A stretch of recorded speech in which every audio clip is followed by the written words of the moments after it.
Bonjour à tous et bienvenue sur Park Trips. Aujourd'hui dans cette vidéo, nous allons aborder les tours de chute libre.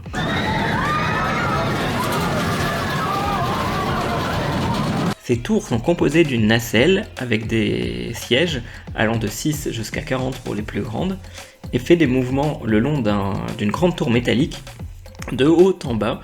Vous allez être hissé en haut de la tour et faire une chute à grande vitesse. La plupart du temps, ces chutes sont freinées par un système de frein magnétique et c'est un système qui est quasiment infaillible car il n'y a pas de frottement ni d'usure, ce qui vous assure un tour de manège en haute sécurité. Il y a pas mal de constructeurs de tours de chute libre tout autour du monde, mais tout d'abord un peu d'histoire. Tout commence avec le constructeur suisse Intamin qui crée la première tour de chute libre pour le parc Six Flags Magic Mountain qui est situé en Californie. Et pour le parc Six Flags Over Texas, au Texas, et tout commence en 1982. Ces tours, comme vous pouvez le voir, forment un L majuscule et sont composées d'une nacelle contenant 4 passagers qui sont amenés en marche arrière dans un ascenseur. Cette nacelle est hissée au sommet de la tour, engagée sur les rails de la pente. La nacelle est ensuite lâchée dans sa chute et termine sa course avec des freins finaux en position couchée. Donc vous êtes vraiment couché dans la cabine. C'est en 1995 que la révolution commence sur les tours de chute libre avec une invention, et la première Giant Drop. Les premières furent construites aux États-Unis, anciennement Six Flags Kentucky Kingdom en 1995, cette tour a fermé en 2008, puis à Carowinds avec une hauteur de 49 mètres. À la California's Great America avec une hauteur de 69 mètres en 96, puis en Europe à Holiday Park en Allemagne en 1997. Intamin développe ensuite un autre modèle, la Gyrodrop.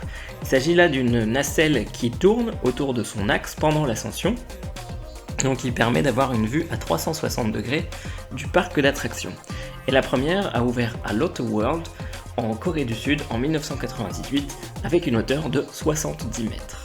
Les modèles d'Intamin ont servi de base pour les autres fournisseurs et constructeurs qui créent alors leur propre tour de chute libre. Alors zoomons sur les records des chutes libres, quelles sont les plus hautes et les plus rapides. Nous allons commencer par la France. En France, la plus haute tour de chute libre se trouve à Nigloland sous le nom de Donjon de l'Extrême. Elle est haute de 105 mètres avec une chute de 95 mètres pour la nacelle. La tour de chute libre la plus haute d'Europe est située à Hansa Park en Allemagne. La structure d'Highlander, le nom de l'attraction, fait 120 mètres de haut et vous laisse chuter de 103 mètres. Elle a été créée par l'entreprise Funtime. La tour de chute libre la plus haute du monde, pour le moment, est située à Six Flags Great Adventure dans le New Jersey et son nom est Jumanjaro Drop of Doom. Elle fait 126 mètres de haut. Elle est construite sur le top hat de la montagne russe la plus haute du monde, le King Daka, qui culmine à 139 mètres. Je vous disais justement que cette tour de chute libre était pour l'instant la plus haute du monde, car un nouveau record va être battu à Orlando, dans l'Icon Park, avec une tour de chute libre, qui sera donc la plus haute du monde, une tour rotative. Cette nouvelle tour de chute libre de type Gyrodrop dépassera les 126 mètres et sera construite par la société autrichienne Funtime. Dans les tours de chute libre à tester absolument, on vous conseille Falcon Fury à Busch Gardens Tampa, construite par la société Intamin. C'est vraiment l'une des plus impressionnantes qui nous ait été donnée de faire. En haut de la tour, les sièges pivotent vers l'avant et vous faites face au sol, vous êtes littéralement à plat ventre. Et de là, vous êtes lâché pour une chute vertigineuse de plusieurs mètres.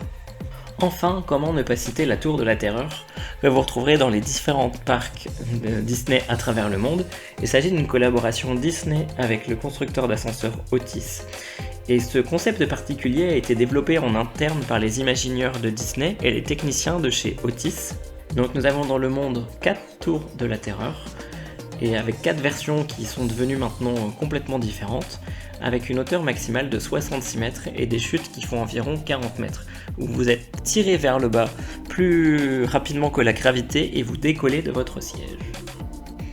Pour en savoir toujours plus sur les parcs d'attractions à travers le monde, nous vous conseillons de vous abonner à notre chaîne et n'hésitez pas à commenter cette vidéo avec les tours de chute libre qui vous ont le plus impressionné ou celles que vous avez envie de découvrir dans vos prochains voyages. On vous dit à très bientôt pour de prochaines vidéos. Bye bye!